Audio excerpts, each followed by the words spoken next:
Alrighty. What is going on, everybody? Happy Tuesday. Happy Tuesday. Hopefully everybody is doing well, recovering from a very dismal September. We are in October, and I can't believe we're already in October, man. It's the year is definitely moving pretty quickly. Let's dive into it. I looking at fundamentals. I mean, there's a couple of things at play. We are in the fourth quarter. We are in the new fiscal year for banks. We are starting to see just a, oh, geez, hold on. Alexa's going off here for a second. All right, there we go. We are in a new fiscal year.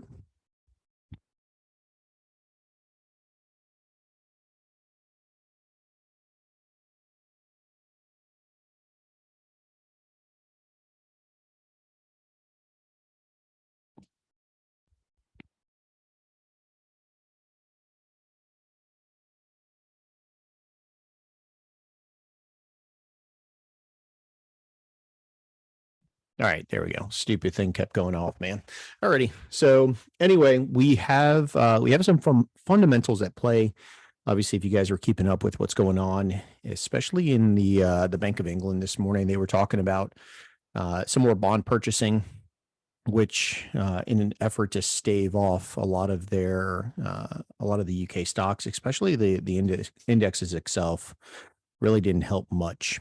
And looking at the weeks ahead, everybody should have their eyes on what's happening coming up next week, right? We have FOMC next week for the US dollar.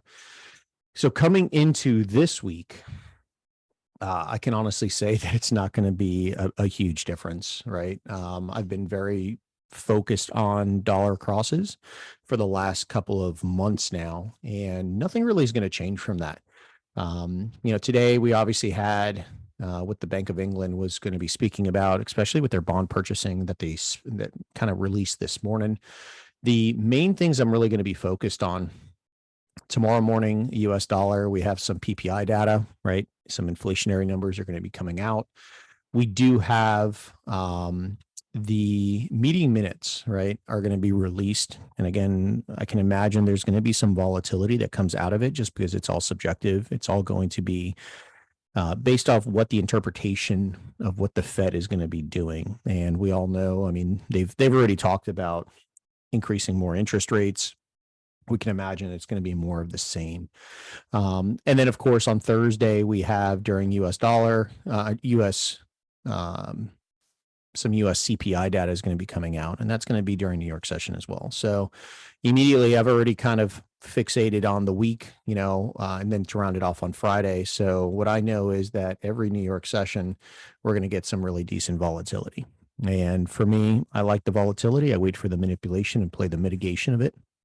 So, that's kind of my thought process. And going into that, I'm going to stick with the dollars, essentially all the major pairs. US dollar, Swiss franc is kind of going to be on my back burner. It's not anywhere close to what I want to do anything with. But essentially, I'm looking for buys on UCAD and UJ. UJ now, yes. UJ, actually, I'll have to check it now, but I know an alert went off earlier that we finally broke the high. So I've been waiting for that for a couple of days now. But I'm looking for buys on the US dollar crosses and then shorts on everything like EU, GU, NU, and AU. And, I really don't see anything different from that. There's a couple of yen crosses I'm also looking at. I spoke about them last week, and I'm looking for continuation moves on them. And then lastly, just continuing to short the crap out of ACAD and NCAD. The Australian dollar, extremely, extremely weak right now. I don't see a reason fundamentally, I don't see a reason for that to change. And as oil prices continue, especially like West Texas Industrial, U.S. oil, as long as we still see that continuing to be massively bullish, we're going to see ACAD really start to depreciate. And going into the holiday season across the world, U.S. oil really only pertains to what's going on in North America. But going into the holiday season, October, November, December, you can imagine demand is going to be high. Supply, they've already talked about supply shortages, cuts. So we're going to see, essentially oil continue to appreciate, meaning more strength in the Canadian dollar. So that's kind of my thought process on how I'm going to be, how I'm really going to attack this week and next week going into the end of the month. Um, do you wait for news moves to happen, then look for entry, or would you have your limits set during news wicks? No, I don't take entries during news wicks. I have no desire to pay my broker, extra spread. So I wait for the news to happen and then I'll play the mitigations of them. Yeah.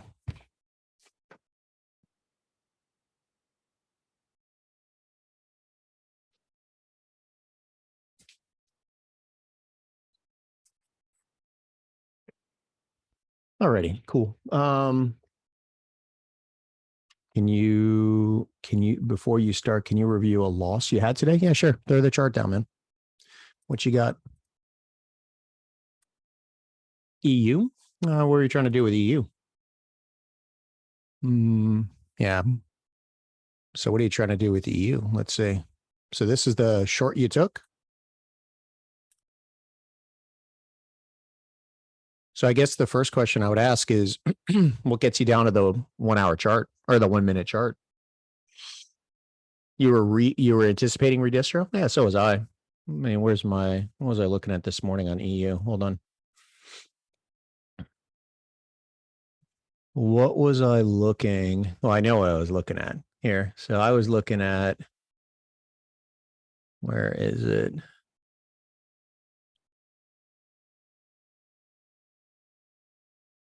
Oh, for the love. I can't even pull it up now.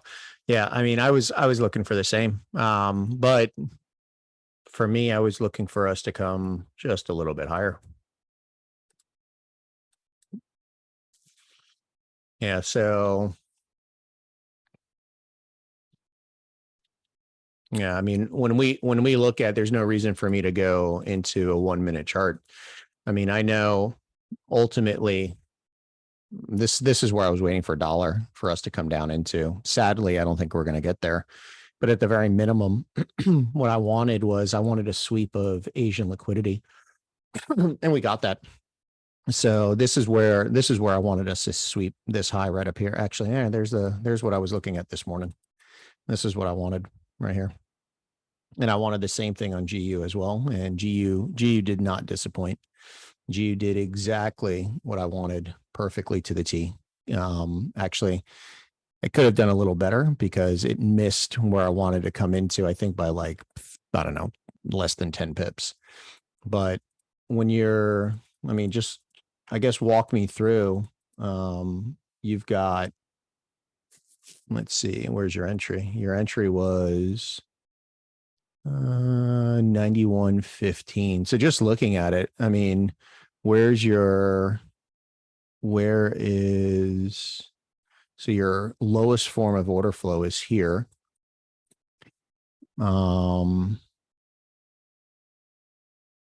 Your lowest form of order flow is there. So what do you, I mean, if this is your, no, I mean, I'll tell you right now, this, I would not consider that my distro. But what are you playing? Are you playing a distro or are you playing a redistro? So for me, if you're looking at it as a redistro, where's your shakeout? Where's your changing of hands from weak hands to strong hands? Like, where are you taking out your weak-handed sellers from? Going back into, I mean, kind of just walking this in here. I mean, I knew this was BS right here. This for me, like I had no desire. Actually, I think somebody this morning, similar price action, somebody was looking at AU shorts, and I gave them the big old thumbs up emoji and I said, good luck. Let me know how it goes, because I anticipated, yeah, here it is right here. I anticipated us going way much higher than this. So yeah, for me, there's nothing to play out of this. Now, what gets me to play out of something out of New York session today, like in here, this alert right here. When this alert right here that goes off, this is crossing redistro confirmed. That's what gets me to play something here, because until we do that, we haven't done anything. You took a short on GU on Friday, but break even today. Okay. Yeah. Yeah, there was nothing for me to take on Friday. I don't think on GU. I was playing a distro yeah, but what are you playing the distro off of? You can't play a distro. There's no distro to play. Market cycle wise, you're not in an area to play a distribution. You can only play at the bottom of a market cycle. You can only play an accumulation, right? There's only an accumulation to have. And then when that accumulation fails and you get the proper confirmation, you have a redistro. You can't have a distribution at the bottom.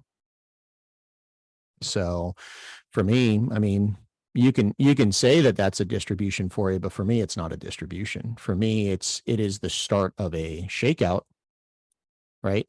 It's the start of a shakeout because when you take into account your accumulation, right, your redistribution or your shakeout portion of it happens in phase D, right? Happens in phase D. So I can't get to phase D until I get through A, B, and C. And for me, this is not a shakeout. So, for me, what I needed to see was I needed to see us come back. Ideally, I would have loved for us to come back up here. I mean, you could see where my alert was. That's where I wanted us to come into. I wasn't 100% sure if we were going to get past this New York session. So, but there was nothing for me to take out of here. It just gave a type 2.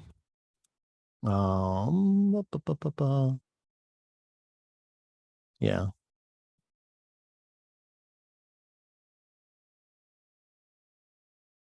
Say that again. Can we still come up higher? Yeah, I mean, for me, dollar's driving this. So once we break this high, it's done. Once we get above here, and I'm pretty sure we will, then it's done.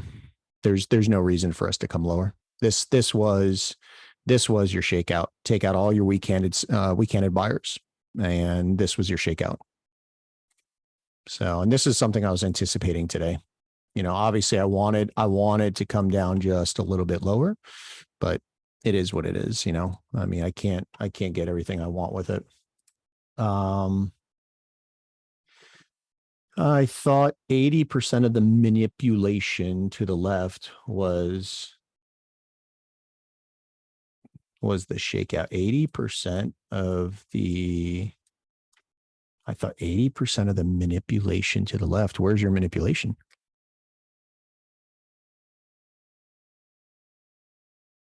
Yeah, where's your manipulation? What did this manipulate? That right there? What did it manipulate?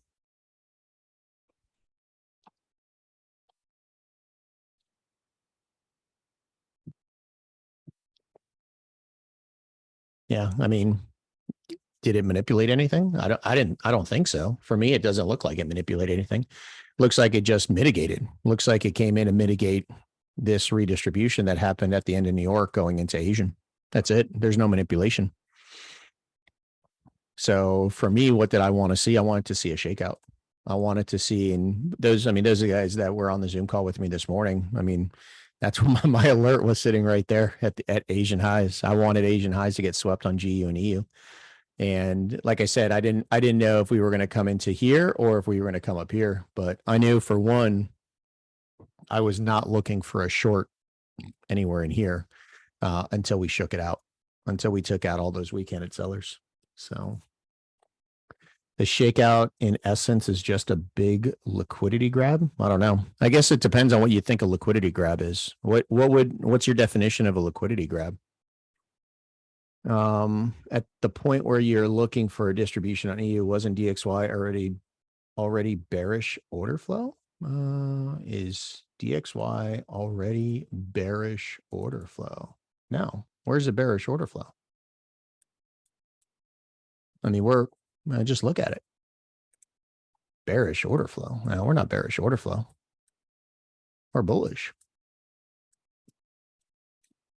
I mean, we were waiting for price to come into here. We did that. We accumulated. This is the lowest form of order flow here. We broke that. This is the slingshot. And that's why I kind of was hoping we'd come in here, but it is what it is. I mean, at this point, could we still come in there? Sure. But what do I think is going to happen? I think we're just going to reaccumulate, but you're bullish. I mean, I guess I don't, yeah, maybe we have different definitions of order flow. I mean, is it bearish order flow? It could be. I mean, if you want to talk about like a 5-second order flow, sure. Yeah. I mean, we technically broke here, but I could care less. I mean, we're in a bullish leg. So from a market cycle perspective, we can anticipate that we're going to get some kind of small little pullback, which we did.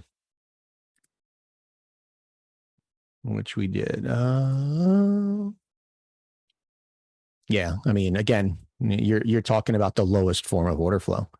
Who cares about that? For me, we're in a bullish cycle.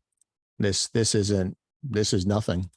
This break right here, and we're okay. Yep. Yeah. I mean, you're correct in saying that it broke order flow here, but this is the order flow I care about. That's the only order flow I care about. And realistically, I mean, from a leg perspective, we're here. From a leg perspective, we're here. So I'm yeah. I guess to answer your question, sure. Yes. The lowest form of order flow is broken. Yes. I'm just not looking for shorts. I'm definitely longing this. I've been bullish on this for a while. I'm going to continue to be bullish.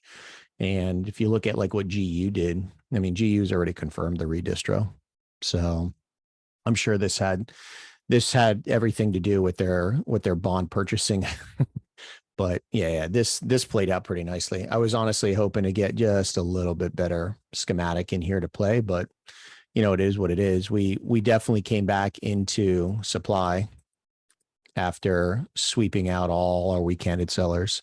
And yeah, so I mean, now I'm going to be looking to play out of here. So yeah. All right, hold on, let me catch up. So it doesn't matter that at the point that both DXY and EU are both bearish. So it doesn't matter at that point that both DXY and EU were both bearish. All right, maybe I'm confused. You're saying DXY and EU were both bearish because of what? Because of this? Yeah, for me, this isn't bearishness, so I could care less. For me, this is telling me that they're sweeping out liquidity, right? They're filling orders. They're coming into discount to snag the last remaining orders that they can on the buy. On EU, right? For me, it's divergence, right? We have divergence here. So if you guys understand how I like to play divergence, what does that tell you? Who's the laggard?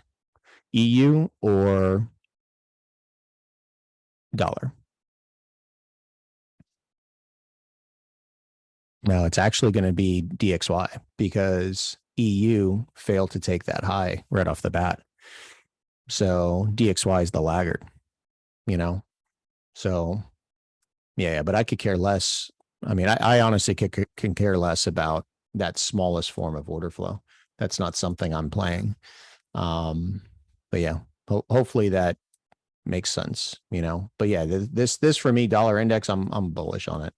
I'm expecting this to reaccumulate. So what I'll be looking for is, I mean, nothing's going to change for me. I'm going to play as soon as we break. So as soon as we break, I'll be looking to come back into today's New York session price action to take this higher. If we take out New York session low, then I go back to the leg, right? This is my leg. So this is the slingshot that I'll be looking for price in. This will still be valid for me. And of course, if we come back down into here, right, this is still going to be valid for me. So that's what I'll be looking for. Yeah. So we'll see. I mean, I don't fundamentally, there's nothing on the table. I'm expecting, again, Wednesday, Thursday, Friday, I'm expecting some manipulation. So potentially what we could see happen tomorrow is, if we trade up here during Asian, tomorrow's news will give us the manipulation to come down into here to then take this higher. So that's kind of my thought process on how I'm going to play it. And on the flip side with EU, yeah, it's going to be the same thing. I'm going to be looking to target, obviously, anything I do, first partials are going to be trying to take out these highs. So on EU, it's going to be to confirm the redistro. So it'll be essentially confirm this as the redistro, come back up, and then target these lows right here. And then I'll just keep walking this down. You know, there's nothing really that's going to really change my mind on what EU's been doing. We've been playing pretty nicely with it. So it feels like the entire September I was waiting for us to come back into here. We did that. We fell just shy of where I wanted it to come into, but did we turn into the slingshot? Yes, we did. So, and of course, unfortunately, there was no entry for me in there. GU gave a better schematic. EU kind of gave a crappy one. So, but it is what it is. It's what expected is. If DXY breaks the high, am I going to put a limit on New York price action? If it's no, yeah, it won't fit the criteria for me to put a limit. So that New York price action doesn't hold the structure point. So, but on EU, like I said, we break this low. I'll be looking, depending on how we get there, obviously New York price action is going to be my focal point, but ideally if we redistribute here, and maybe Frankfurt's the cause of it, so Frankfurt would be my slingshot. That's kind of what I'm going to go for. That'll be my first point of interest, and then obviously coming into New York price action is going to be my second. So am I basing on fundamentals until wait? So are you basing it on fundamentals until it breaks that high on DXY? So are you basing it on fundamentals? What are you talking about? Am I basing what on fundamentals?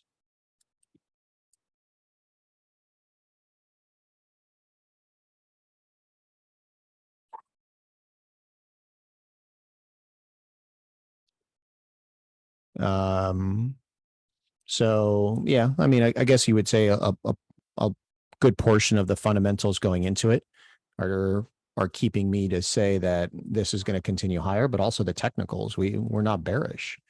I mean, just look at what dollar index has done. We came here, right? Made a new high.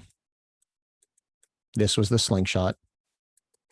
Price distributed, accumulated back into our area of demand, our slingshot. Price reaccumulated. Why would I think anything different other than a reaccumulation here? What reason does price have to distribute out of that? For me, it would be reaccumulation to break the new high, and then maybe a distribution here to get it back down into, potentially the slingshot or the extreme of the leg. So I guess it's both. It's technically, we have no reason to expect any bearishness, and fundamentally, we definitely have no reason to expect any bearishness. So that's kind of what I'm basing it on. Am I going to wait for a schematic down there on you mean like on EU? Yeah. I'll wait for a schematic.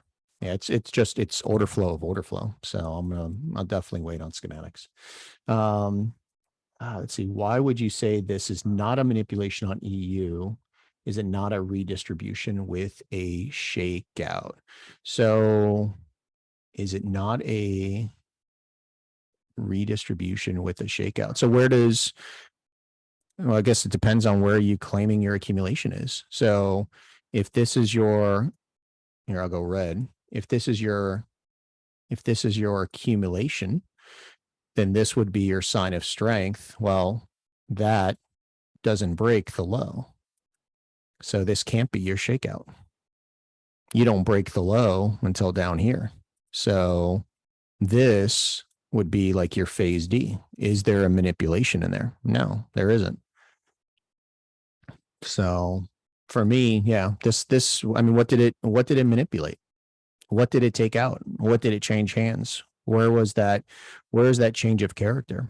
You don't have it. This is just your mitigation of previous price action. That's all it is. It's not a manipulation. Just because it happens quick, I'll tell you right now, speed has nothing to do with it. Timing has nothing to do with it. It's actually price action. It's action. So, yeah.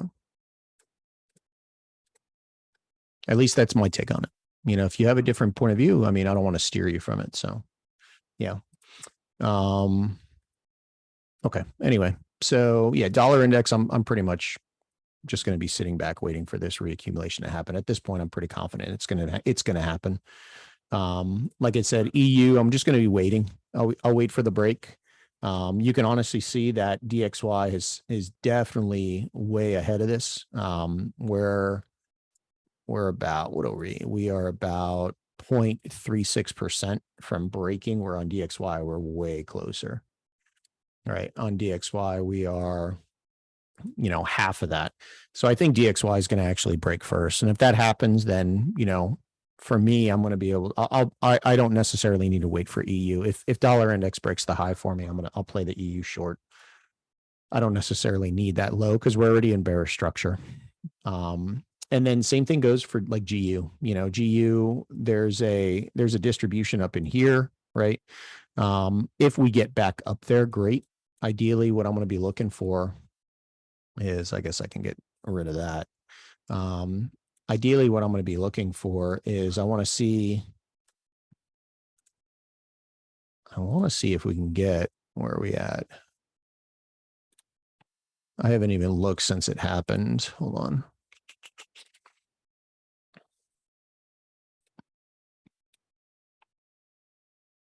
I think that 80 is going to line up with the 50, to be honest. Yeah, it's going to be pretty damn close. Yeah. So I'm just going to be waiting for a schematic in here. I don't know if we're going to come all the way back up into the peak of it, but for me, if I get anything like in here, that's where I'm going to be waiting. I'm actually going to put my alert just at this 50 of the whole thing. We'll see what happens tomorrow. I don't necessarily, yeah, I mean, yeah, we'll have plenty of time to, or at least I'll have plenty of time to see it. Okay. Yeah. So that's something I'm going to be looking at. Yeah. Of course, the biggest issue now is price needs to get up here. That's what I want to do. How do you manage a stop loss once a trade takes off in the end? Wait, how do you manage, how do I manage my stop loss once a trade takes off in the agenda direction? Like physically, how do I do it? I just move my stop loss on my MT5 to my reduced risk point or to my break even point. Yeah. I just slide it.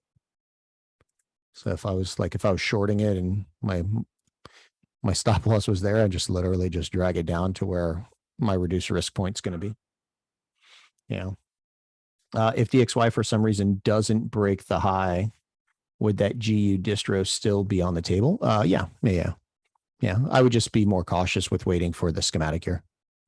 So for me, dollar index and GU are not inversely correlated. So we can have a little bit of divergence between them. Okay, cool.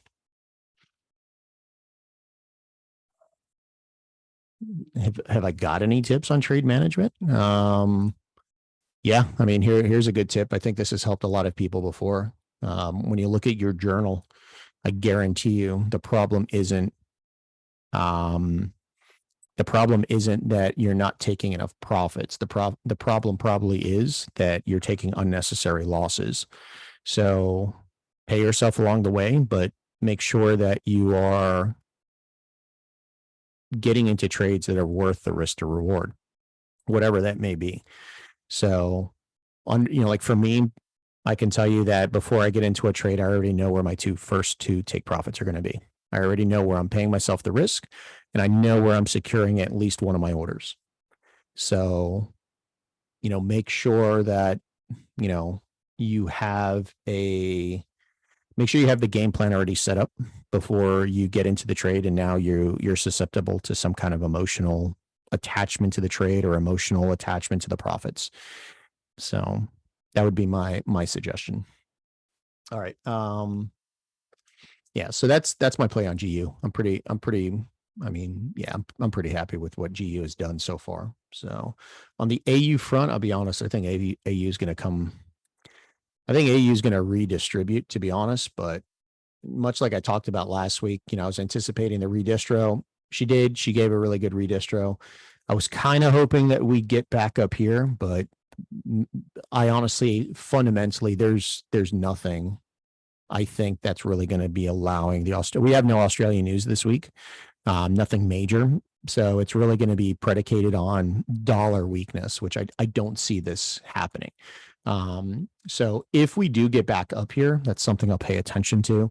Until then, like, like I said this morning, what gets me into the trade? Well, what gets me into the trade is the redistribution, right? We get the redistribution. Well, do we have a shakeout? Yes, we do. Right. So coming back into New York session, just like GU, is going to be the play for me. I need to see, and we've slowly started to see a change or a shift in what the Australian dollar and the Kiwi are doing. So fundamentally, there's been a little bit of a change.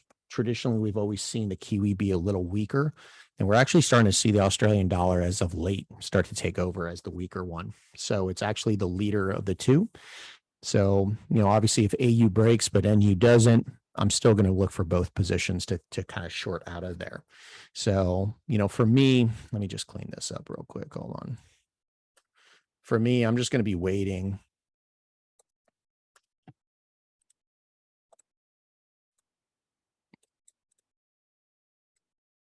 Yeah, so I'm just going to be waiting for this break right here. We get that break right there, and we know where the last buy order came in. Last buy order came in right in here. So ideally, I'd be looking for something in here. Yeah, I'd be looking for something like that in there. Yeah. How do I play risk as well? I don't know how much to manually take off. What do you mean? How much to manually take off?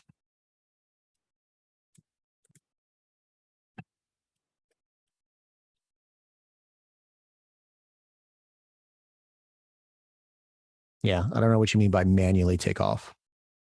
Besides EU, you treat each pair separately and not base them off each other. Besides EU, do I treat each pair separately and not base them off each other? What do you mean? Like, do I? No, I mean, I definitely use comparable strength. Yeah, I mean, I definitely use comparable strength to determine what I'm going to do with different pairs and assets. Have I gone over NAS? No, I haven't, man. No, not yet. One thing I do, I enter 3 positions as a trade. As I trade through a Wando with third split across each bag. First TP is around 3R or 4R. Then I can leave my second 2 to free trade. Help me. Yeah, absolutely. I mean, the way my PSC runs, I most of you guys know my order gets split into 4. So I get 4 positions. Each position is worth 25% weight. And my first thing I'm going to do is, if I can reduce risk, I'll pay myself the risk of the trade. So if I risk $250 on this trade, once we, like say I catch this play here, once we break this, I'm paying myself my $250, right? And then, let's say that, this was the reaccumulation that got up there. My next target is going to be here. So I'll close out one full order is where I'll close out, and maybe this is the new leg, right? So this will be my second order. I already know where those 2 TPs are. This order here is partial because I've paid myself the $250 risk that I had in. So I have one full order plus the partial, and then, I'll let those run. So, but yeah, absolutely. It's always good to be in a risk-free trade that, and I've always said, if you can pay yourself the risk, say you get 10 break evens, for me at least, you get 10 break evens that you're doing 0.25% risk, and each one of those you paid yourself the risk. Well, you've just made 2.5% on your account by just hitting break even, by paying yourself the risk on it. So that's what I would definitely recommend. A good video on how to set up MetaTrader. No, man, I don't. Dude, I can honestly say that there's tons of them on YouTube. I've been using it for going on almost 6 years now. So I'm sure there's newer videos than the ones I saw 6 years ago. But yeah, I'm just going MetaTrader, man. I'm sure there's plenty. If you risk $250 on a trade, how much do I partial from my lot size entry to pay the risk of that exactly? I don't know, man. I mean, you're going to have to do the math. Like I can tell you, I use a position size calculator embedded that does that for me. So all I have to put is I want order number one, which is 25% of my total volume, to close out at TP 63302, and it'll do that. So yeah, I couldn't tell you. I mean, I used to back in the day, I used to have like, I don't even know if I still have them. Do I have them here? I used to do like, I used to have like templates that I would have out there. Hold on, let me see. I would do templates. Yeah, like this. Oh no, no, hold on. It was templates like this. So like for S&P 500, I had to, okay, I would have to do the math on it to determine the lot size plus what I'm going to take off and stuff. Yeah. Ever since, what has it been, like almost 3-4 years now, using that PSC. That's all I use. So I honestly couldn't tell you a quicker way other than doing the math on breaking down what the contract size is per lot, per dollar or pound or euro, whatever currency you're using. So yeah. Yeah, hopefully that makes sense. Any advice for using Wyckoff as a scalping strategy instead of swing trading? Yeah, follow your market cycle, man. Yeah, follow your market cycle. So if you can understand the market cycle, you know where price would be accumulating or distributing. And based on the market cycle, you know if you're in the up or the downswing. You know, I mean, scalping. I guess it's all relative to the time frame, because if I'm trading off of a 5-second time frame and I'm playing the market cycles, I'm swing trading it, right? Because I'm catching the accumulation all the way up into the distribution. It's just that swing position may only be 4 hours, you know? So I guess it's all relative to what your scalping strategy is. Oh, what's up, man? How's it going, bro? I didn't even read the whole question. I just saw the end. When you first started learning how to trade, when did you actually start taking trades? So I started taking trades right away because that's what I was told. You know, I was told, "Hey, man, you got a smartphone. Um, you you can start making money tomorrow night. This is how you do it." So, oh, there she goes. Look at that. It's bittersweet, man. You don't know how long I've been waiting for UJ to freaking break this. You have no clue how long.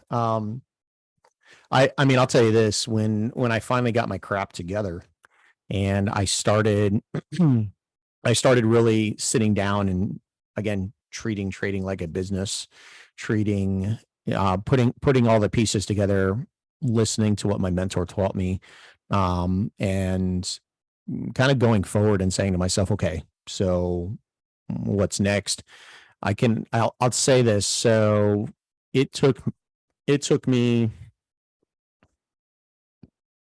I want to say it took me about 3 months. Yeah, it took me about 3 months. 3 months to get to a demo. And then it took me let's see, September, October, November, December. So it took me 4 months. It took me 4 months on demo to really start building my trading plan and understanding my journal data. And yeah, I mean, did you can attest to it. Once you have at least the data, once you have the paper trading or the demo trading in your journal, that's when you can start really forming your trading plan. And that's when you really start to know the ins and outs of your trading and what you need to do to, implement change, right? Everything's got to be evolving. Everything, you got to move with it or you're going to get left behind. So yeah. Um, the first on the demo, I didn't even have a clue. Yeah, dude, I had no clue what I was doing either at the very beginning, man. I can't tell you how many times, and I'll tell you right now, there was so many times that I got lucky. And that's what, like when you guys hear me talk about it all the time, like you can you can accidentally win a trade. You know what I mean? You can, because I did it. It's understanding your losses and how to, how to itemize what your loss was, why you lost, and then starting to attribute those losses into something that you can say, okay, I am not, this is my trading plan. This is what I'm not going to be doing, or this is not, a confirmation that I'm looking for. And then you could start to really iron out those details and ultimately create like a formula for profitability and success and all that. So, um,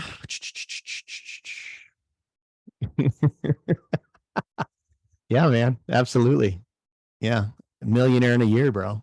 Don't forget from your phone at the club. You got to be at the club. Everything has to be at the club. You can't be a millionaire trading unless you're at the club. So, Mike, would you look at gold as a let me ask you this before I even look at it. Is gold bullish or bearish? So what do I care about an accumulation then? Right?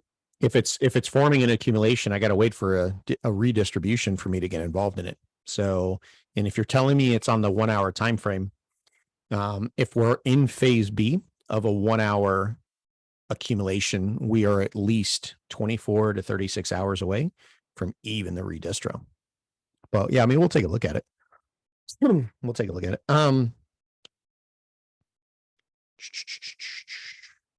Go for gold at the end.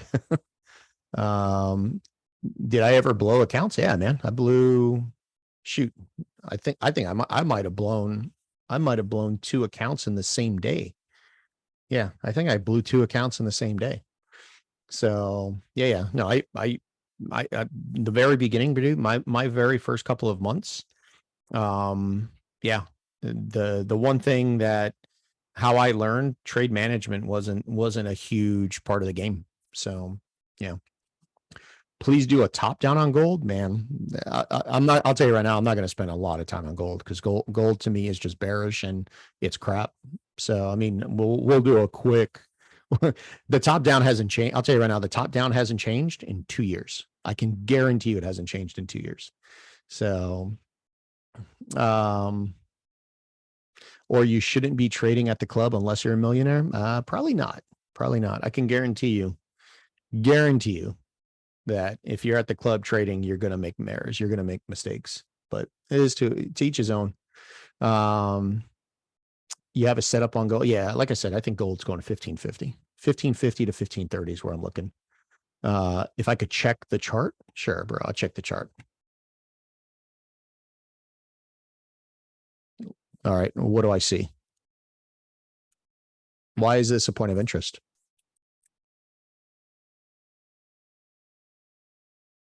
Yeah. Why is this a point of interest? And this really doesn't look like evidence of buying going on right here. So what makes this, I guess the question is, what makes that your climax and that your test?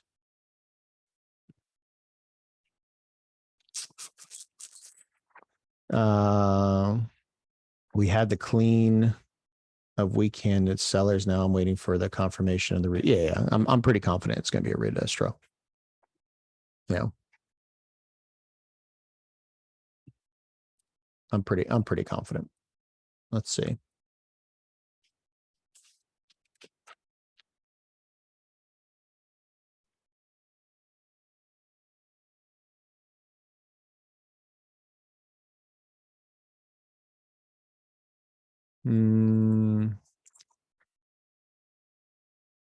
Yeah, we're still coming down here. This is where we're coming. Where's that one chart I got? I haven't really marked up gold in a minute. Let's see. Is it this one? Oh yeah. Here we go.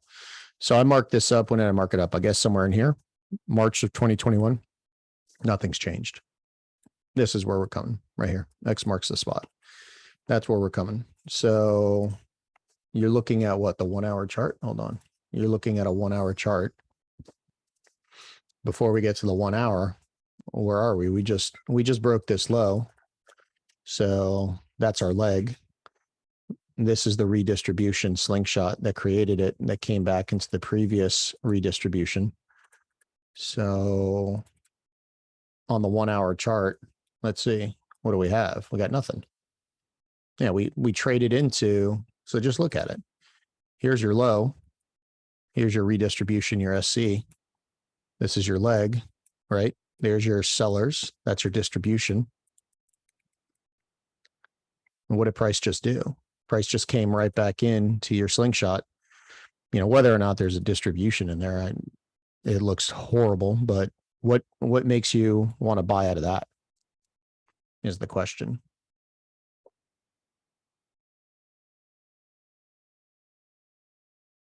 Yeah. So when we focus on this, what do we have that gives us,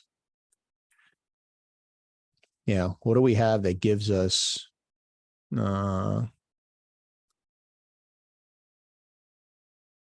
could we go into the extreme of the leg before a new low? We could, sure. Yeah. Yeah. There's nothing,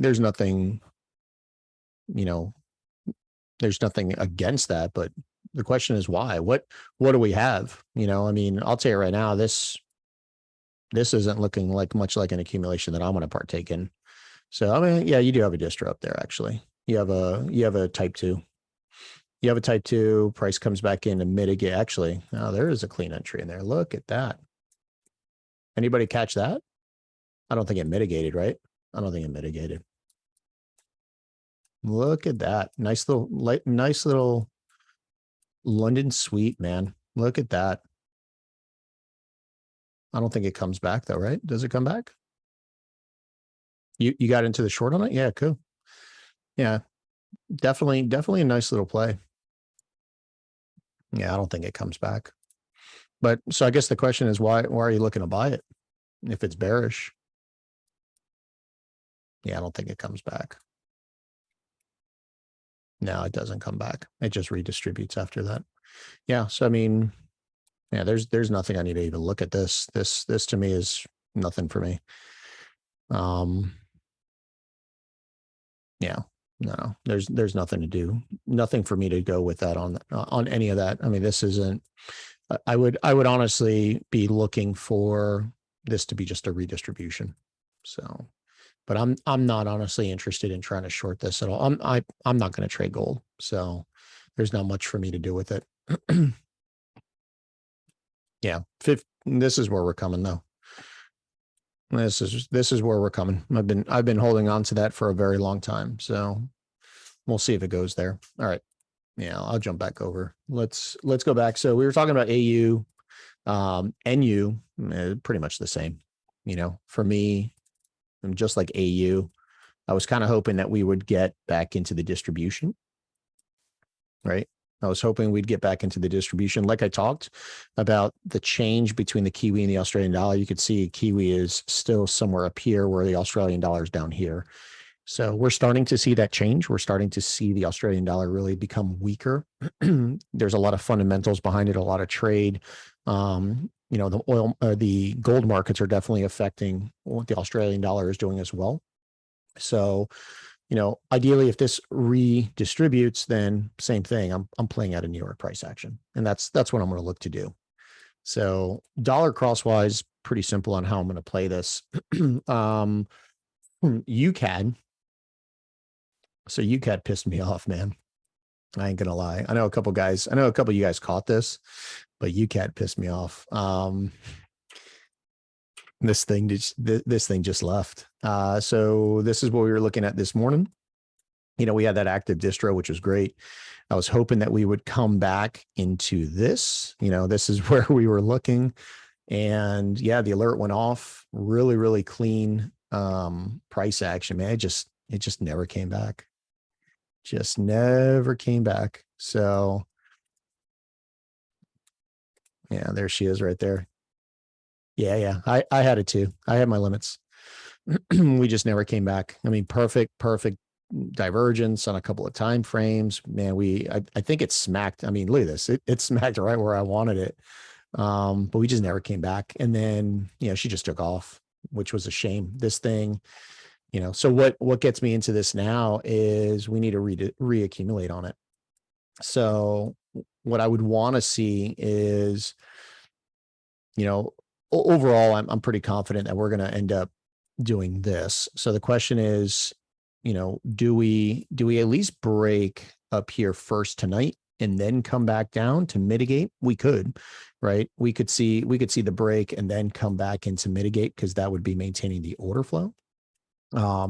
If we don't see that, what gets me in, I need a very clean reaccumulation. I'll play continuation moves on it, but just keep in mind where we're at. We're at freaking premium, so from a leg perspective, what do we have? Well, we have the break, right? So this accumulation's maintaining order flow up to this. This was just merely the slingshot, right? It's the slingshot that caused the break.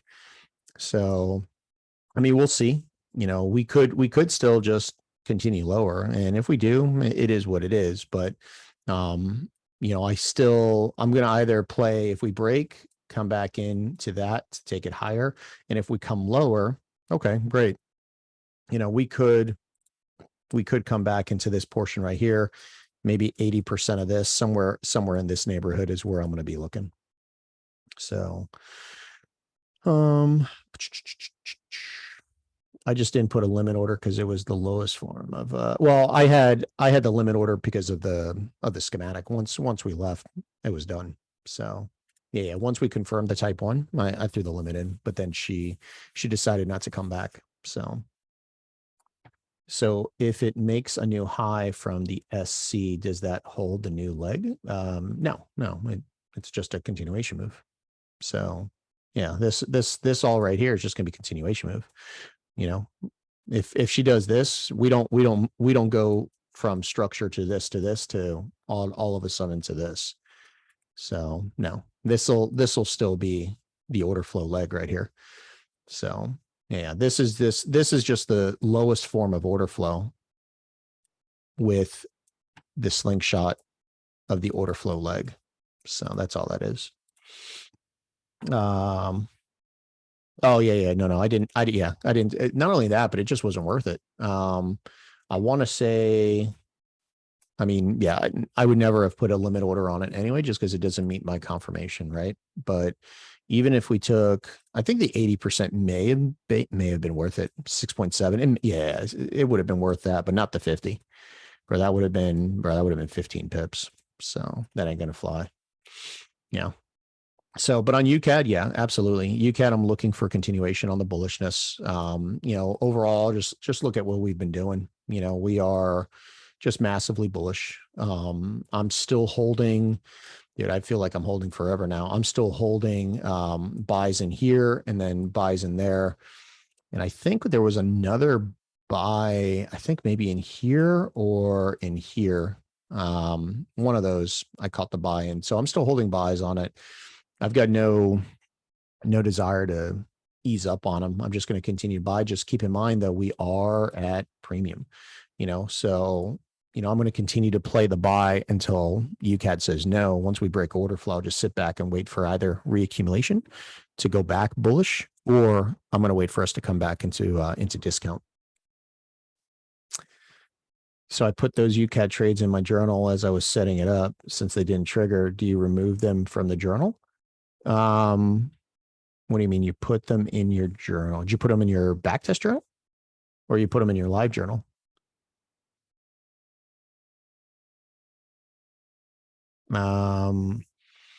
So I mean, I typically don't put it in the journal until the trade activates.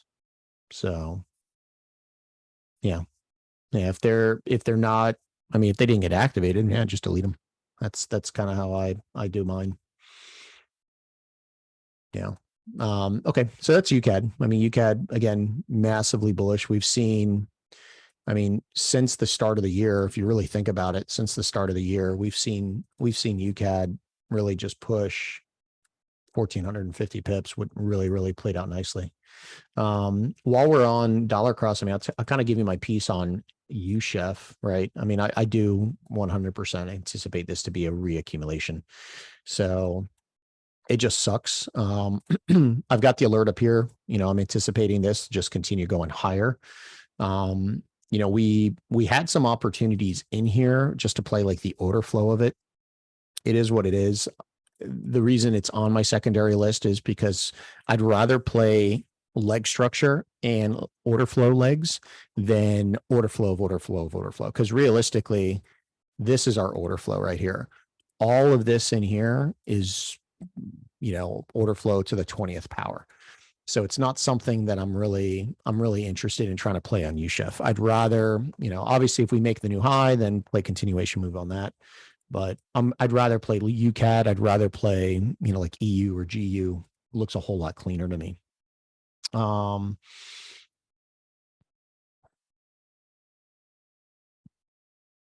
it was a few minutes past my time for currencies. Yeah, I mean, it's up to you. I mean, for me, like 2 p.m. Eastern's my cutoff. So that accumulation like confirmed, I think like half an hour before. So, as soon as it left, I mean, I was done. I deleted the order. So, would it go on your missed trades journal? Would what go? Like if no, because I mean, if I missed the trade on UCAD, but I didn't miss the trade, it didn't give an entry. So, but if it had missed, like say I just wasn't there, or I had it off the 80 and went off the 50, yeah, I'd put it in missed trades. UJ, yeah, we'll get to UJ when we get over to the yen stuff. So ACAD's another one. Again, I talked about I'm just shorting ACAD.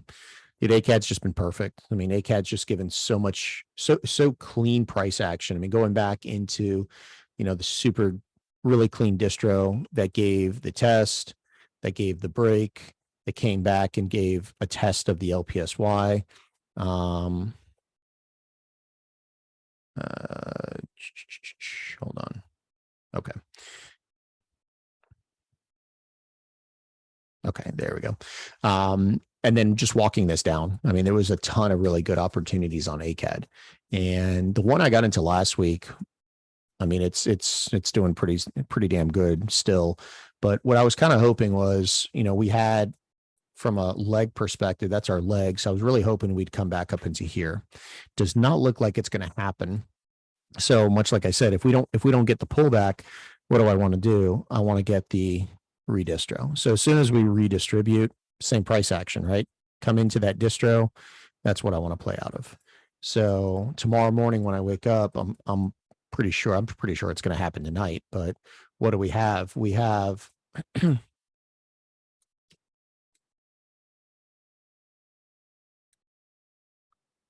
we have confirmation, right? And then we have that distro right in there. So now it's just a matter of do we come back into 80% of this whole thing? Or do we come into the UTAD? Which,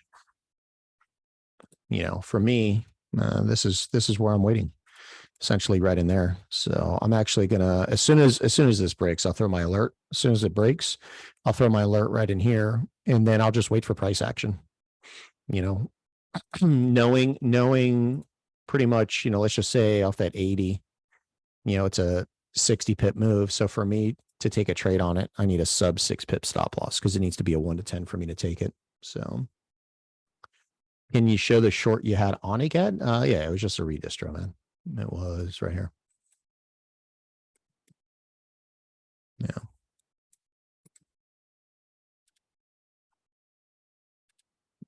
Yeah, this was my short. So I had an entry off of the 50 that got filled, but I had one off the 80 because the 80 lined up as well with the 50% of the micro that was in there. So, but it missed me. So it is what it is. Yeah, but that was it. And then of course, what do? We had the accumulation, we had the shakeout, sweep out all the weak-handed buyers or sellers, confirm the redistribution. And then of course I was looking for this right here, but she never comes all the way back up. She does on NCAD, but it misses me by a pip. So I was a little disappointed with NCAD, but yeah. So ACAD, I'm definitely looking to continue. I'm actually holding a ton of ACAD and NCAD shorts. Like I said, this latest one is sitting, I think, like at a 1 to 40 something. What is it? Yeah, 1 to 43 is where she's at. So I've got 50% volume off. right here is where I took 50% volume off, just because we're playing, essentially it's the lowest form of order flow. We're at the most discount it is. So I'd rather pay myself off of these and hold the orders that I got from up here. What is the correct structure?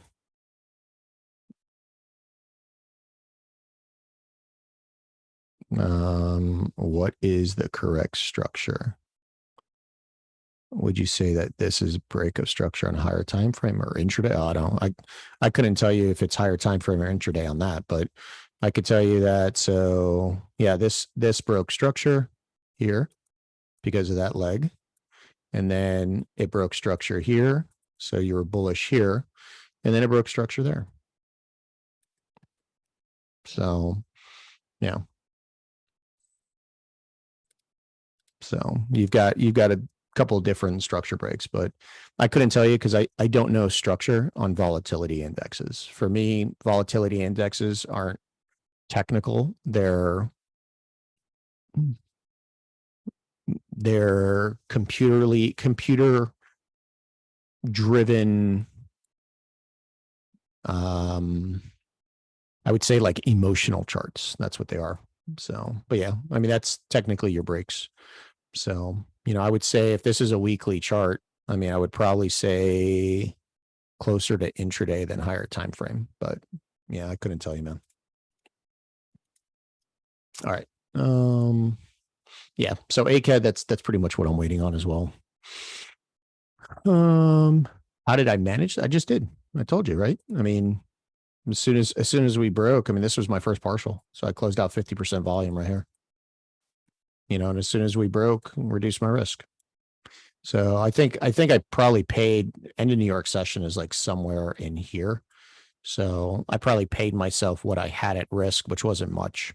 So I think like if this was a 100K account and I threw 125 bucks at it, I probably would have had like $20, $30 at risk, go and reduce risk with the spread.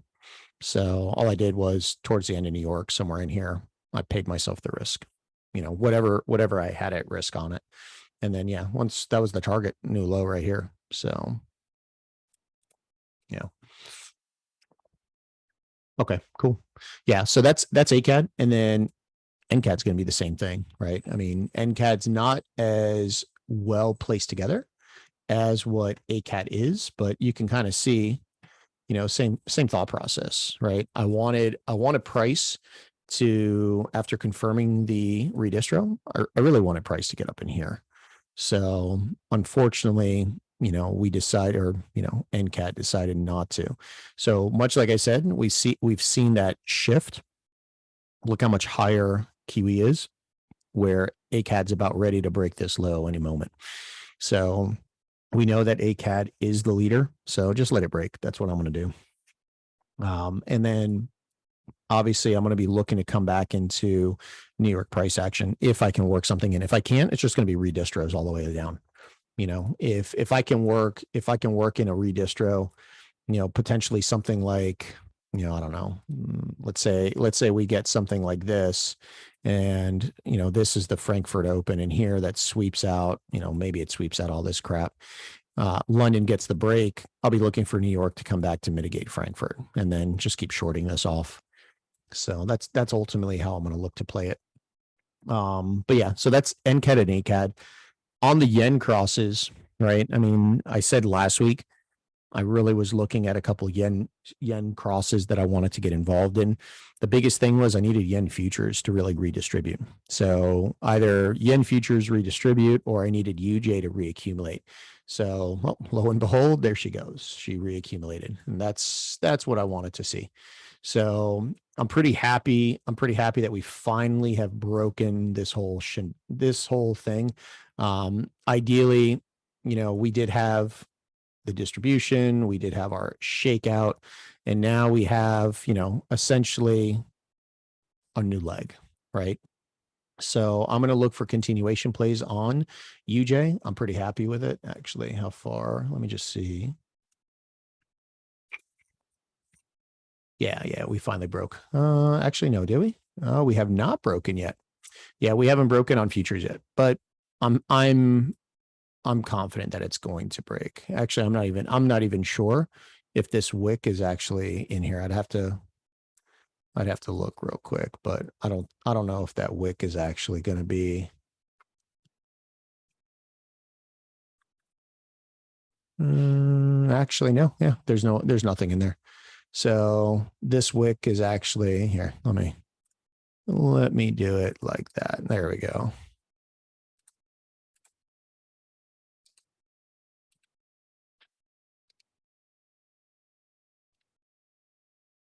Okay. So yeah, we broke. That's good enough for me. So with that, I'm going to look for continuation plays on UJ. I'm pretty happy with the move on it. And I'll be looking. Ideally, I was really hoping that we'd get price this morning. I was hoping we get price back into this Frankfurt price action. It looked really, really clean. It's just something I really wanted us to tap into. But ultimately, what do? We just, we had a distribution. We shook out right here, took out all of our weekended buyers, and then gave us the push. So coming back, first thing I'm going to be looking for is us coming back into New York price action from today, if it can happen. Obviously, if it comes deeper, I'll be happy with it. But again, fundamentally, I don't see a reason for us to do that. What's the difference between currency futures and currency indexes? So the short answer is nothing. Long answer is the futures chart is the actual market. So the index is the CFD that particular broker is offering. So it's the same. It's like the difference. It's the same as saying, looking at the ES1 mini offered on the futures chart, and then looking at SPX 500, looking at US 500 chart, and then looking at the S&P 500 chart, right? It's just it's the different ticker offered under a CFD for a particular broker. So, but in general, it's the same chart. So yeah, hopefully that makes sense. Can you have a spring that there's a shakeout in phase D? Can you have a wait? Can you have a spring after there's a shakeout in phase D? So what you're saying is you have an accumulation. So what you're saying is you have an accumulation. You have a spring. You have a sign of strength. And then you have something like this. Is that what you're saying? So you would have phase A, phase B, phase C, phase D. Can this be your spring? So if this is truly phase D, then no, that cannot be your spring. So I guess it would be dependent on you making sure that you get this part right. So yeah, I would say this, that if you validate these 3 points correctly, and when you get up, and let's again predicate this on we're in a bearish market, right? If we're in a bearish market and we can validate this as the shakeout, then I'll never ever contemplate that as being a potential spring. But it goes into validating the first part of that schematic. Now, if I don't validate properly the first part of the schematic, could this be the spring, and could this be your STB, and could this be just an upthrust action? Yes. So, my suggestion, zoom out, look at different time frames, and then validate each point. When you're throwing out the nomenclature on the schematic and you're labeling out if you're doing it right, and you're going, okay, we've got this, and then a spring, right? Make sure you're just not labeling it, you're validating it. You're going in and you're making sure that each one of those points are sufficient, because that's probably the biggest, and I would say a lot of you guys can definitely attest to it. That's probably the biggest issue is improperly validating the schematic and then either being too early to it or too late to it. So yeah. What do you got, bro? Let's see. Yeah, I think it's the same chart you gave me, bro. How do you know? How did you know stuff like chart and economics where we can study? Man, it honestly just comes down to experience, you know. Yeah, I mean, just this is my business, right? This is what I do for a living. So, you know, I inundate myself in understanding and trying to get as much information and knowledge as I can. So yeah, I mean, it just comes from experience. Is this the same chart you gave me? Yeah, this is the same chart, right? Yeah, same chart. SPX right now.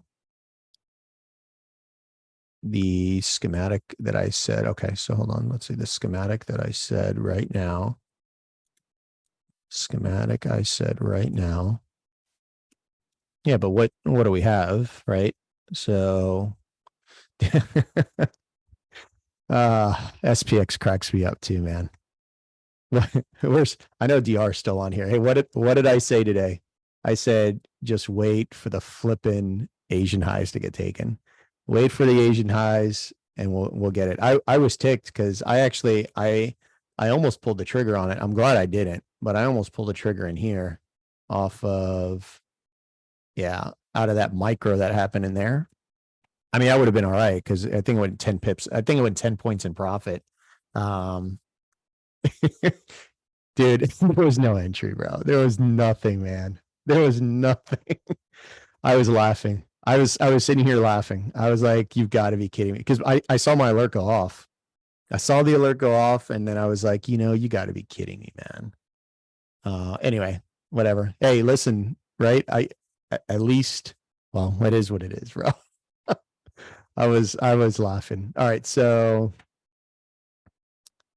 yeah, I mean, what do we have here? We have, I mean, you've got to, when you're looking at a schematic, I'll tell you this will probably be some decent advice. Hopefully, when you're looking at a schematic, right, you got to look at it from two angles. You got to look at it from, where are the buy and the sell orders, right? And then you got to look at who's in control, because just because you're in accumulation doesn't mean buyers are in control of the market, right? It could be a seller driven accumulation. So you really need to validate and you really need to pay attention to the price action that's going on. One of the biggest things that, this past week that we've been looking at is we have not been looking for buys because the buys are just ill-advised. There's no reason to look for buys. For me, the shorts were definitely in it. And, I'm a little disappointed that the stupid thing didn't give an entry because it came to exactly where I wanted it to come into. So, but yeah. So like for this, I mean, the first question you'd ask is like, why am I looking for a buy on this? There's no reason to. We're in a bearish market, and then secondly, who's in control of this market? 100% sellers. There is no buyers in this market, right? The reactions that we're seeing, right? The reactions that we're seeing out of these buy orders, what do we notice? They're not doing anything, right? They're just coming back into supply points. So when you see how the distribution, right? How clean the distributions are, and how they're properly mitigated. And then you get an accumulation down here that never mitigates itself. Yeah. For me, that was a clear recipe for price coming lower. Same thing in here, this accumulation that never mitigates itself.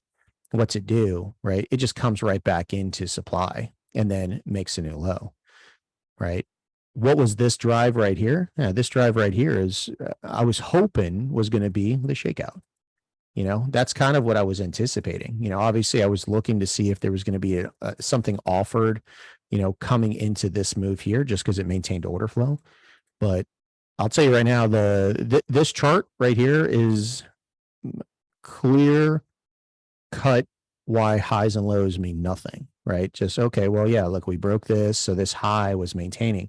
Yeah, but this high doesn't mean anything, right? Where does our sell start? Our sell starts right there. That's the distribution that starts all this, right? That's the sellers that came in and really started driving this market for this redistribution, right? And then ultimately, what do we have? We have another accumulation with another redistribution. So sellers are clearly in control of this market. All right. The schematic you drawn looked like the boxed out redistro. The schematic. Oh, okay. Yeah, man. Yeah. I tried to catch a buy on Eurochef. Oof. You couldn't catch an entry, dude. I don't know, man. I haven't looked at Eurochef and I couldn't even tell you, man. It's got to be maybe 4 years. I haven't looked at Eurochef in 4 years, bro. No clue. I'd be a little cautious with Eurochef because you're going to get a ton of manipulation on Eurochef, man. So you look for a buy on this? The heck? What are you looking for a buy on for? It looks pretty damn bearish to me. Am I seeing something now? Geez, it looks pretty damn bearish to me. What was my last markup on this? Here you go. What was my last markup on Eurochef? I can't even see. No, it's got to maybe on a Wanda. Let me see if it says something on a Wanda. Nope, nothing here. Maybe FXCM. Let's see. Oh, yeah. This is my last markup. Somebody must have asked about the buy, and I gave them the big old thumbs up. Good luck with it. Yeah. I'll tell you right now, I'd be very cautious trying to buy Eurochef. I know. I mean, if you're going off of the fundamental that the Swiss bank has already said that they're going to try and manipulate as much as they can the currency, because this is the benchmark that the Swiss bank uses.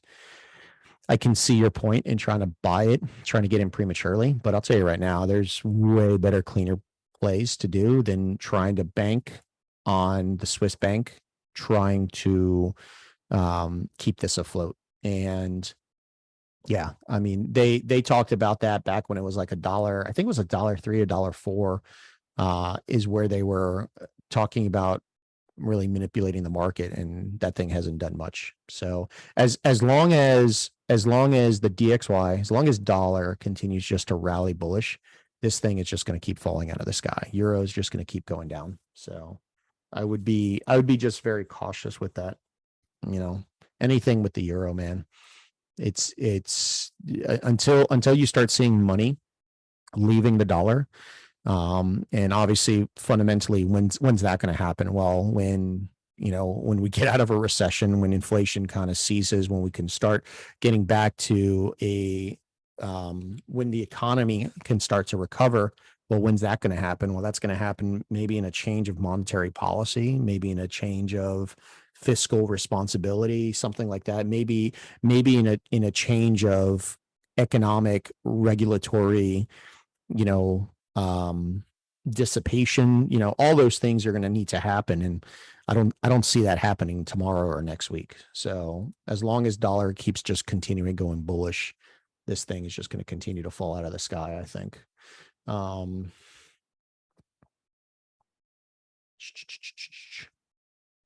Not the same stuff you're asking. Not the same stuff. All right. So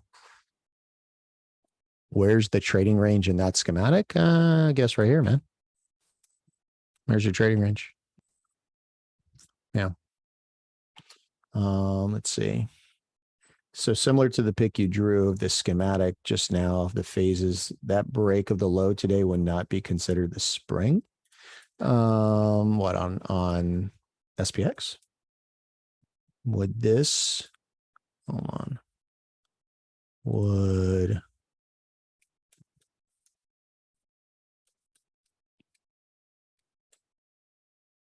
would this not be my spring?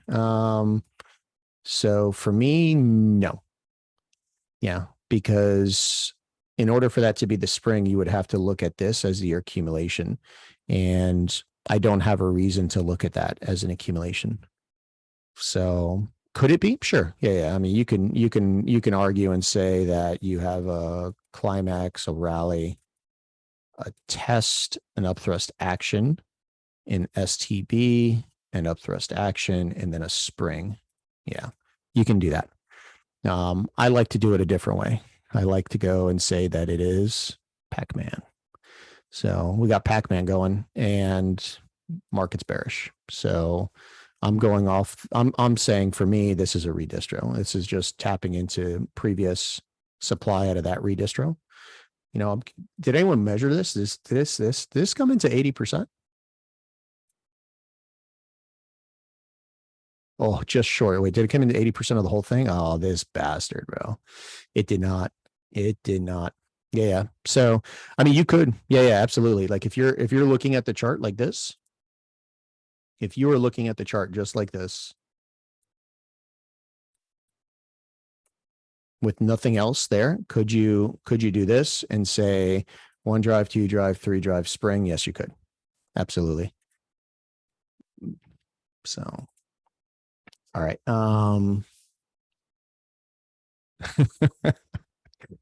Who was it that I gave the thumbs up on AU this morning? Good luck with it. Let me know how it goes. Euro odd and NZD are two that are bullish. If they are, it's because the Australian dollar and the Kiwi, man. Yeah.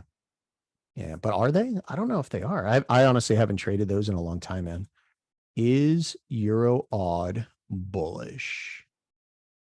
Let me see this. You may be right. Oh, hell no. This ain't bullish. This ain't bullish, man. No. This ain't bullish. We are not bullish. We are. Hold on. Damn, it feels like forever. Yeah, it feels like forever. So we are in this leg here. And last time I checked, we tapped into, I want to say it was 50% of the LPSY. And yeah. I don't.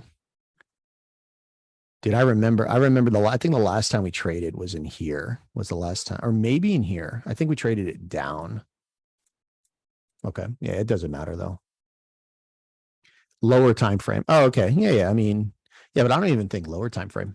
I think order flow is bearish, but you are, let's see. So we break, we come back into SC, we break. So this distribution is technically maintaining your leg. So you broke order flow. That's what you've done. You've broken order flow because of this. But yeah, I mean, this is, I would imagine that this is where you're going to get some kind of price action. Take this down. Okay. You got it, man. Have a good one, bro.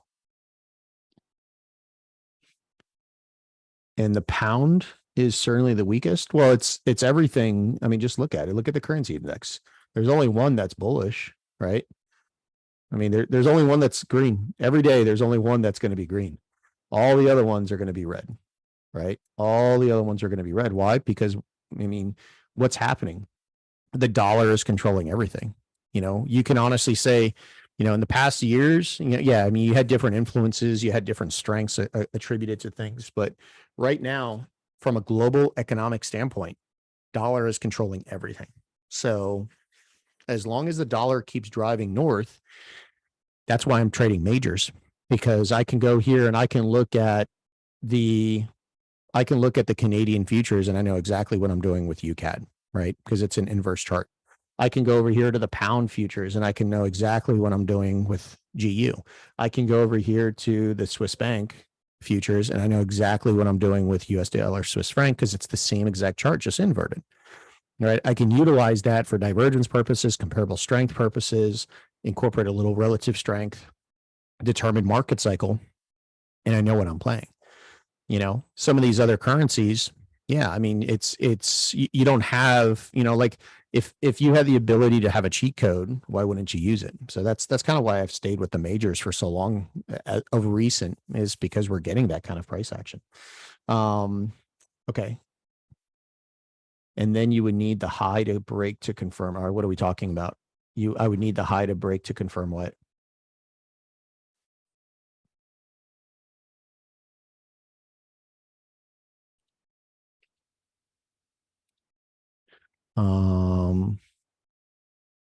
Whenever Mike says good luck. No, listen, I don't want to sway anybody from taking the trade. I could just tell you, I can just tell you that if I say good luck, let me know how it goes. It just means that I won't be taking that trade, you know? Yeah, that's all that means, man. It's all good. It's all good. Yeah. Do I have a top target for DXY? No, I don't have a top target. Yeah. I do not have a top target, just because we can. Yeah, I mean, 120 is a good number. I'll tell you that 120 is a good number. That's where I was hoping we would get a little bit of reprieve. Where's it at? I think it's up on the weekly. Yeah, right up here. I was kind of hoping we get a little bit of a reprieve here, but realistically, I don't see anything fundamentally for them to do that. You know, so yeah, I mean, we'll see what happens, but we're a ways from that. I don't see us getting there by the end of the year. Mike, reason for looking at futures, are they leaders? I mean, they could be the leader. You just gotta look, you gotta compare the chart, right? That's the whole point of the like comparable strength, you know. So look at pound futures and then look at GU and determine who's the leader and who's the laggard. And you can kind of formulate how you're going to attack it, you know. If an example would be like you get well, shoot, just the other day, what was it? Yeah, just the other day we had this right here. Hold on, let TradingView catch up. Just the other day we had here where you have Frank, you know, the Frankfurt manipulation that confirms the distro, but on futures it doesn't sweep it. So what do we know? We know that GU is the laggard. We know that futures was the leader. So by doing that, gave me a whole lot more confidence to take the short out of Frankfurt price action. So you just got to check. I mean, I would say this. I check. You know, I'll split the screen. I'll even open up two charts, and if I'm going to trade AU, I'm looking at Australian futures. If I'm trading, you know, EU, I'm just going to invert dollar index, right? I mean, if I'm whatever I'm doing, I'm always going to check the futures charts, because again, if I got the cheat code and I could see what's happening, why wouldn't I use it? You know, so all right. When I was on SPX, okay, so when I was on SPX, would I need the high to confirm what though? I'm not buying this, right? I'm not going to buy this. There's no at this point, there's nothing for me to confirm, right? Look at this, right? Look at what we have here. We are going to break this low, right? We're going to break that low. So I could care less what happens here. This to me is not important. What's important for me is that we break the low, and then hopefully we can get a pullback so I can continue to short the crap out of this thing. All right. Same thing, like, you know, look at NASDAQ. NASDAQ's already taken that damn low, right? So I'm not trying to buy this. I could care less about trying to buy this. I'd be more interested, actually, this stupid thing. Is NASDAQ the one that came in? Is NASDAQ the one that came in? I think it did, bro. Same thing. Wait for the freaking Asian sweep. There it was. I don't think it gave an entry though, right? Anyone look to see if NASDAQ gave an entry? No, bro. Look at this garbage, man. Absolutely diddly squat, man.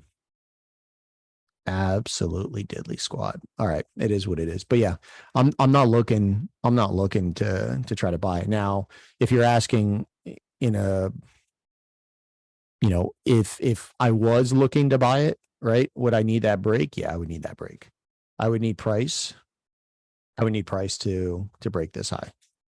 Actually, wait, no, I take it back. I would not need. Yeah, it would be that high because hold on. So if this is because I would play it like this. This would be my schematic like this. So yeah, I would need this high. Out of this would be the third drive, I think. Here, let's see, one drive, two drive. Yeah, this doesn't come to 50. So yeah. So this would be the third drive, and then I would need this break right here. So yeah. Do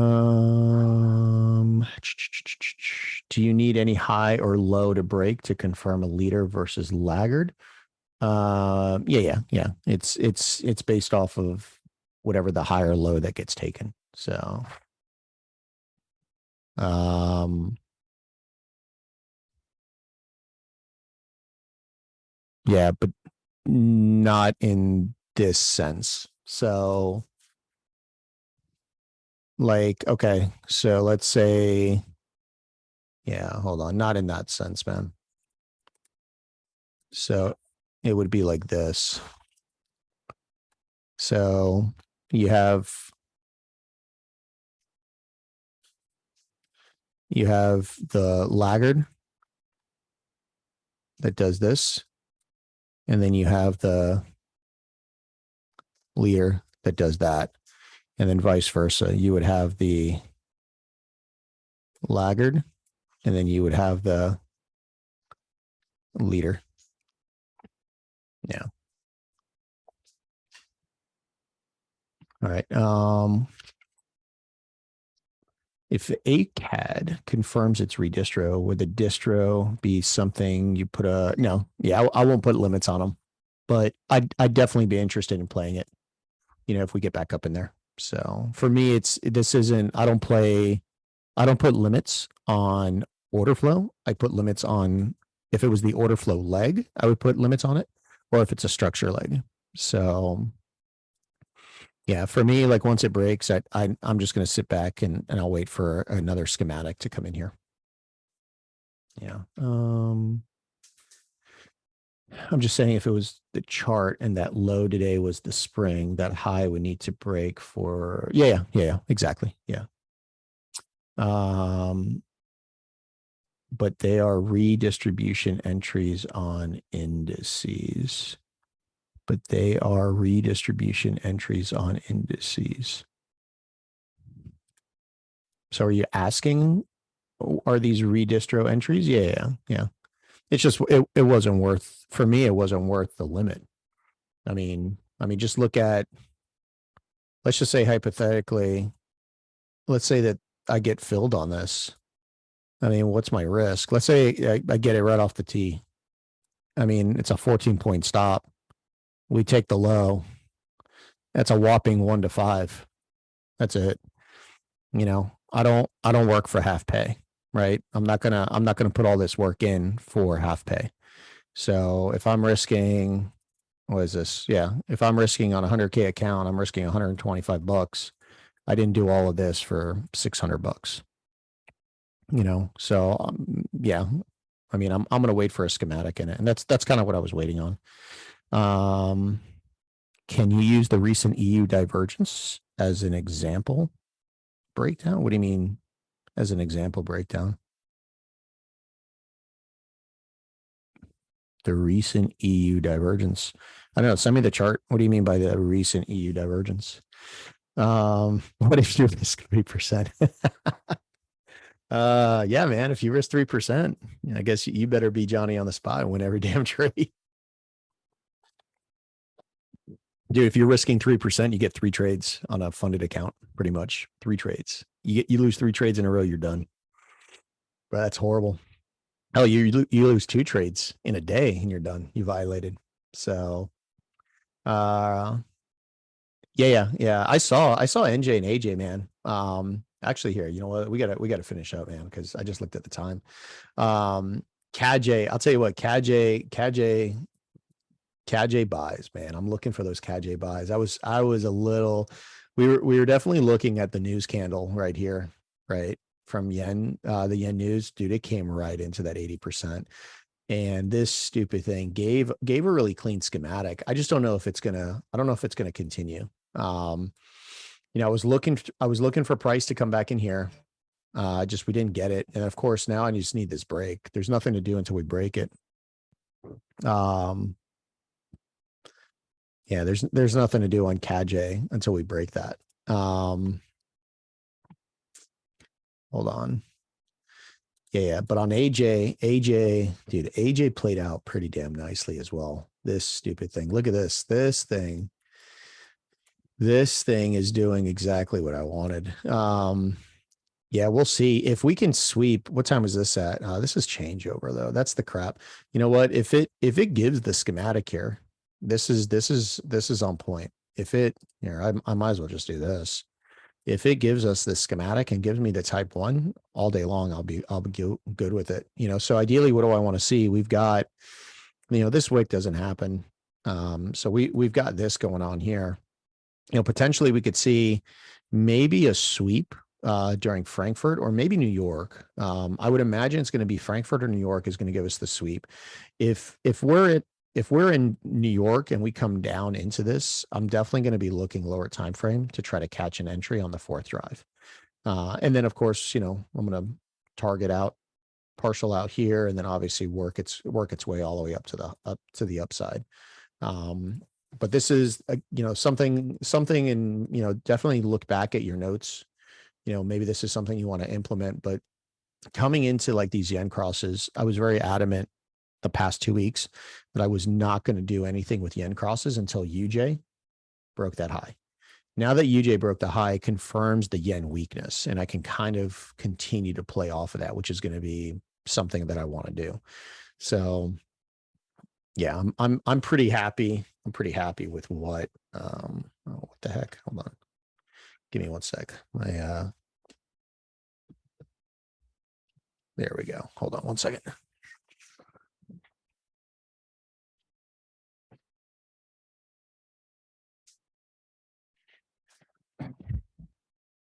All right, there we go. So yeah, I mean, I'll definitely be looking. I'll definitely be looking for AJ post London. I want to see some kind of manipulation to the downside to sweep out the lows, right? Sweep out the lows, and then I'll be looking for those buys up.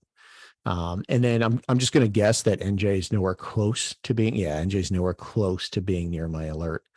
So it is what it is. We already know that AJ is going to be the leader. So, follow what AJ is doing and then kind of play off of that with NJ. Yeah, I mean, so I'm looking for buys. I mean, I like the fact, this is something I was looking at this morning, like on NJ. What did NJ do? NJ came exactly into 80%.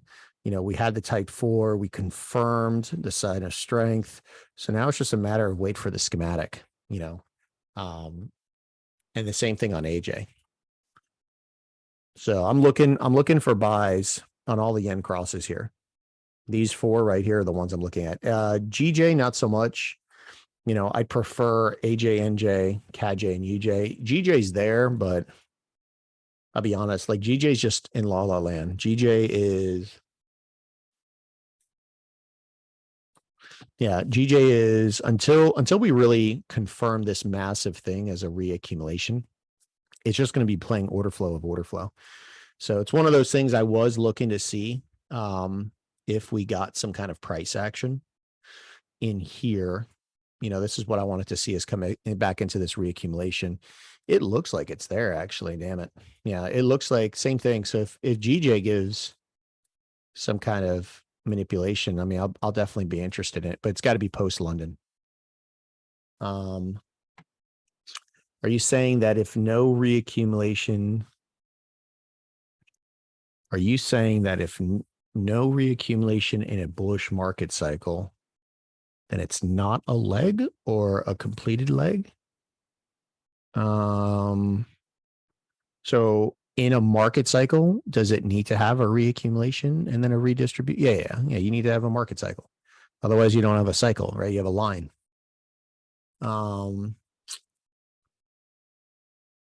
What are your market cycles have to do with structure? That's what creates the leg structure. Yeah, that's what creates the leg structure. All right, bro. Have a good one, man. Would you take this buy on UCAD? No, I wouldn't. Not until it does something, right? What is this hold? What is that holding? Um,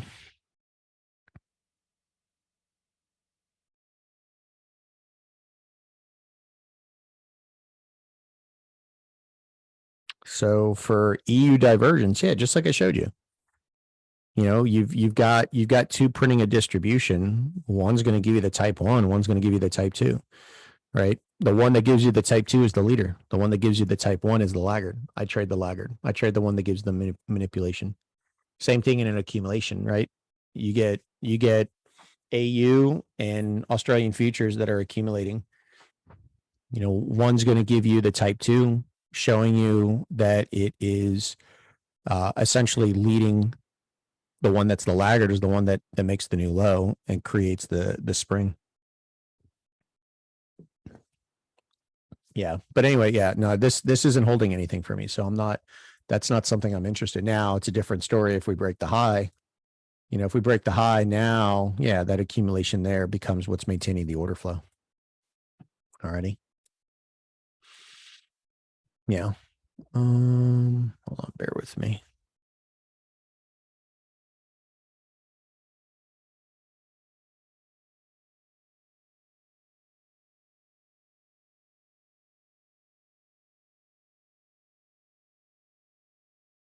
All right, cool. Yeah, but I mean that's kind of everything I'm looking at. Indices, I'm definitely still going to be bearish on them. So, I'll kind of see what they're doing tomorrow pre-New York. But for the most part, I'm looking for bullishness on yen crosses, looking for bearishness on these CADs.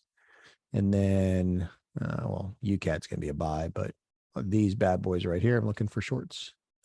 So that's ideally what I want to do with them. And it's just going to be waiting. Oil, whew, dude, I haven't done anything with oil in a long time, man. Oil, I'll tell you this, oil is going to be bullish, bro. You don't even have to look at a chart. I'll tell you, oil is going to be bullish. OPEC's already said that they're cutting production, and we're going into the holiday season. Demand's going to be up, so I wouldn't be trying to short oil. And silver, yeah, I'm bearish until we get to like that $15 mark. So I don't trade silver. I don't have a broker that gives me a decent spread. So I don't trade silver, but silver is, oh, look at the 10-year, man. 10-year this morning, 10-year almost reached $4 or 4%. So we're going to continue to see dollar bullishness. Yeah, what do we see on silver? We see, it looks like it's accumulating. I think this is going to be a redistro though. Yeah, I think it's going to be a redistro. So ideally, if we can get price, if price can work itself back up into here, great. I don't see a reason to do that though. I think you're just going to be in this accumulation here, and this accumulation will turn into a redistribution. Where are we walking down into? We're walking into here, right here. It's coming into that. So that's where I think it's going to be coming into. But yeah, I honestly have even if I had a broker that gave me decent spreads, I wouldn't be trading commodities right now. There's no fundamentally, there's nothing really keeping the market afloat. I think this is just going to continue to come lower. And when we look at the price, just look at the price action on this. I mean, it's garbage. It is just sweeping highs and lows all over the damn place. And you really have to follow along in the market cycle to kind of figure out what you want to do. For me, the redistro, this is the shakeout, swept out all of this crap right here. Where am I waiting? I mean, from back in May, I'm still waiting here. So nothing has given me an entry. There's nothing really to take on it. So why don't you trade gold for intraday? No, because I think the price action is garbage on it. Just look at what gold's done. I mean, what has gold done? What's it given me for entries? Nothing. I mean, there's really nothing to play for me worth the R to R. You know, why do that when I can catch a 1 to 100 on GU on an intraday play when you can't catch any of that on here? I mean, just look at it. It never came back to mitigate here. You know, out of the break here, never came back up here. You know, never came back. I guess you could say maybe it came back into this, but yeah, I mean the price action's just trash. So that's why I don't do it. I'd rather get something that's cleaner and cheaper to trade. So yeah, um, yeah. So I mean that's pretty much everything I got. I mean, unless anybody else has got anything else. You know, like I said, I'm pretty much narrowed down to just this right here. That's right there what I'm looking at, and then continuation to see if we can keep shorting the crap out of indices. Fundamentally, I don't see a reason as the as the 10-year treasury note continues to rise, the dollar is going to continue to rise. Investment is still going to be driving towards government backed bonds and cash. So I think for the most part, I mean you're gonna continue to see stocks just continue to sell off. You know, these blue chip stocks continue to sell off. You know, Dow Jones is going to sell off. You know, S&P 500 selling off. Tech is taking a beating. Um, you know, as tech is taking a beat, I mean, look at this. Netflix is down 6%. Uber's down 11% today. It's actually recovered a little bit, but it's still just selling off. Look at this, man. Yeah, I mean, we're seeing, geez, man, look at this, bro. Look at this beautiful market cycle, though. Look at that perfect distro, perfect redistros. I mean, look at that accumulation into the distro. I mean, we're just seeing perfect market cycles. But until you see a change in policy, a change in fiscal responsibility, a change in regulation, because that's the other thing, you know, on the U.S. side, for those that don't live in the U.S., I mean, you're seeing a change in you're seeing a change in investment. And you know, just look at Warren Buffett the other day said that, I mean, I don't remember what it was. I think it's like he's managing like $480 billion fund, and he's got over 350 billion of it sitting in cash. That tells you something, you know? So am I still holding Flux? Absolutely, man. Absolutely. Yeah. Have I looked at Eurocad? No, man. Haven't looked at Eurocad in a long time, bro. I'm going to go on a limb and say it's bearish. Just going to spitball with it and say it's bearish. Because if I know that UCAD is bullish, that means that Canadian futures is bearish.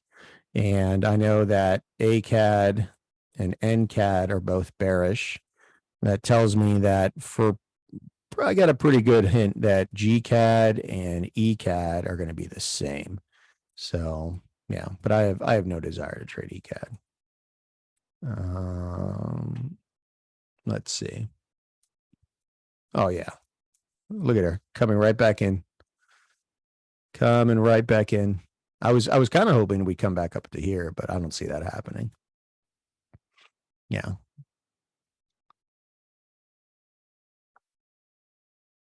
Yeah. I mean, this is, if you're looking for ECAD, that's probably where I'd be looking right there. But I could care less about ECAD. Spread on it is garbage. It hit the 50%. Hit the 50% of what? Hit the 50 of what?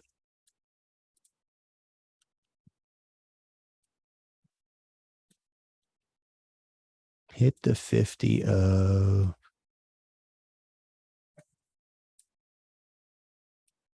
yeah, I don't know. Hit the 50 of something, I guess. From the distro I had squared off.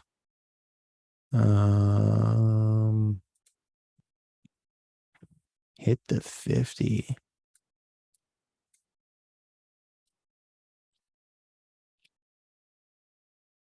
I don't know. You mean 50% of this? Yeah. This is where the sell orders are, though. I'd be waiting there. But yeah, good luck with it, man. Thumbs up. Are you still? Yeah. But anyway, I'm still holding Flux. Absolutely. I'll be holding Flux for a long time. Yeah. Flux for me is like a 5 to 10 year plan. Flux is, yeah. I mean, just keep up with what Flux is doing. Keep up in their Discord, keep up in their socials. I mean, they're expanding, very, very nicely. And as a Web3 protocol with I mean, just think about the partners they're bringing on board. I mean, I wouldn't be surprised in the next 5 years that, Flux is trading, you know, above the $100 mark, you know, I mean, ideally I'd love for Flux to be, geez, man, I'd love for Flux to hit like the $1,000 mark within the next 10 years. So no, I will not be getting rid of any of my Flux. And I have a very, very, I have a very big bag of Flux. I mean, I mined at one point I was mining almost 1,000 Flux tokens a month in its early days. Actually, before it was in Flux, because it did a name change. It used to be called Zellcash, and I mean that's when I first got into mining. I had an entire mining rig that I was getting about 1,000 Flux a month on. So yeah, I mean I've been eating up on Flux for a very long time, and I'll continue to. So I want to say it for those of you guys that are holding it. I mean, they're doing another airdrop. If you haven't seen, I think October 30th or something like that. October sometime in this month, they're doing another snapshot for its next two parallel assets. So yeah, I mean just stay with it. A billionaire of Flux, yeah, I'll tell you this: if Flux hits, shit, I think if Flux hits, well, if it's $1,000 a token, I'm definitely a billionaire on it. That for sure, I know. So anyway, guys, listen, thanks for hopping on. I'm gonna hop off. I've got to go. I'm gonna go finish watching my daughter's game and grab some grub. Catch you guys later. Enjoy the week. Really fundamentally, there's not a lot going on. We do have Wednesday, Thursday, Friday, New York session that I think we're going to get some good manipulation in. So with that, have a great one, and I will catch everyone later.